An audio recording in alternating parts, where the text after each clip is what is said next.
Welcome to Guide Guru. We hope this video helps. You begin by locating the quiz bot in Telegram and tapping Start so it can interact with you. Once started, you'll choose language and set up where quizzes run, a private chat, group, or channel. Make sure to grant the permissions needed for posting messages and polls. That lets the bot publish questions and track answers. Now, create a simple quiz title and description so participants know the topic and rules before you add questions. Next, you construct each question using the bot's commands or menu options. Pick a question type and add concise text and answer choices.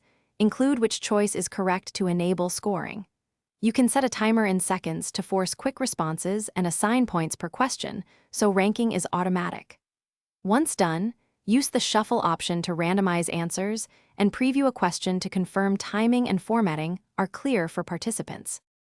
Finally, publish the quiz to the chat and notify participants of rules and start time so engagement is immediate.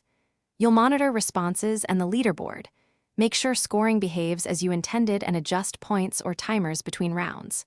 If something goes wrong, a typo, wrong answer flagged, or permission issue, open the quiz editor, correct the entry, then republish or delete and recreate the quiz. As a tip, check bot admin writes first when answers aren't recording. Thanks for watching. Consider subscribing if we helped you today.